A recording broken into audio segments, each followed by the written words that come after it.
Bonjour à vous tous.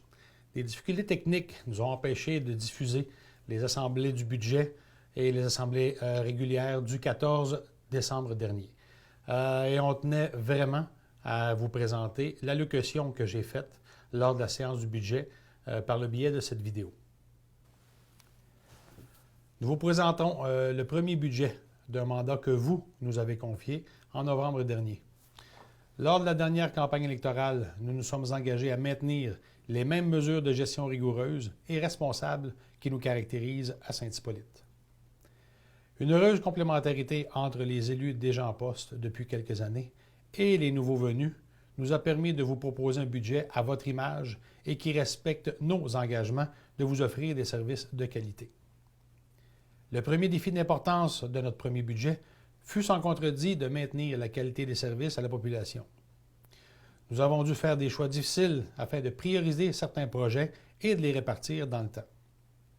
En effet, nous étions confrontés à des hausses de dépenses courantes, à savoir la quote-part de la MRC en hausse de 240 000 $, les services de la Sûreté du Québec qui augmentent de 95 000 $ et la masse salariale qui est bonifiée de 416 000 $ résultant des augmentations de salaire et des nouvelles embauches dues à la croissance de la municipalité et afin d'offrir un service de qualité à la population. Et sans compter l'augmentation du coût de la vie. Les nouvelles acquisitions, comme le Mont-Tirol et l'ancien camp de l'Armée du Salut, en plus de l'élargissement de nos services ces dernières années, exigeaient une mise à niveau de nos ressources humaines. En offrant des conditions de travail compétitives, on favorise la rétention de notre personnel et la qualité des services, tout en nous prémunissant contre le phénomène de pénurie de main-d'œuvre. Et je tiens à mentionner que les hausses salariales prévues au budget sont en deçà du taux de l'inflation et sont tout à fait raisonnables dans les circonstances. L'autre contrainte du nouveau budget, ce sont les dépenses incompressibles. Soit les dépenses qui ne peuvent être annulées ou reportées dans le temps, nous devons les acquitter dans l'année courante. Le coût de la vie augmente et on a appris récemment que les familles québécoises pourraient devoir payer plus cher leurs factures d'épicerie en 2022. Notre municipalité n'échappera pas à la hausse importante du coût des biens et services, alors que l'inflation atteint un niveau inquiétant de 5 %, selon les derniers communiqués de Statistique Canada. Malgré ces défis budgétaires, nous avons réussi à compresser des dépenses et à reporter des projets afin d'en atténuer l'impact sur le compte de taxes des contribuables. Ainsi, le taux de taxation résidentielle augmentera de 4,48 % en 2022, alors que le taux de taxation commerciale sera en hausse de seulement 0,88 % sous l'inflation dans les deux cas. C'est donc dire que pour une résidence dont la valeur est de 300 000 $, le compte de taxe 2022 augmentera approximativement de 90 $ dû à l'augmentation du taux de taxation qui sera de 3 sous.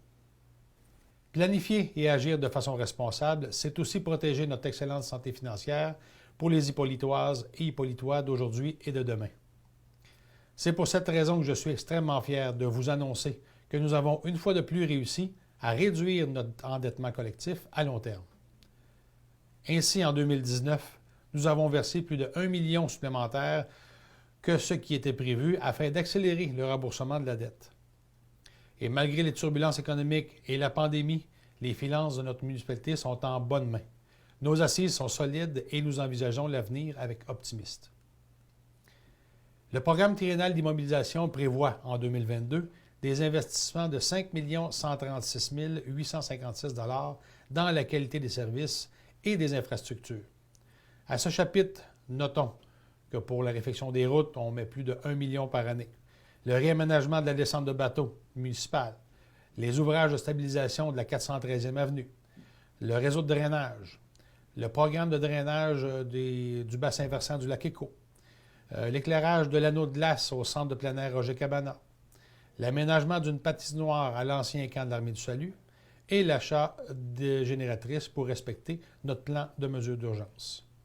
Je vous réitère la détermination de notre administration à tout mettre en œuvre afin de s'assurer que notre municipalité continue d'évoluer dans l'intérêt de ses citoyens et que notre qualité de vie exceptionnelle ne fasse que s'améliorer. Avant de terminer, j'aimerais vous adresser quelques mots et vous dire que la situation dans laquelle on est présentement, on est prêt On est prêt à y faire face. Et je sais que c'est pas facile. On est durant le temps des fêtes. Je vous demande de rester vigilants. Et nous, en tant qu'appareil municipal, on va tout mettre en œuvre pour assurer la sécurité de tous nos citoyens. En terminant, je vous souhaite, au nom de l'administration et des conseillers, de très joyeuses fêtes. Merci.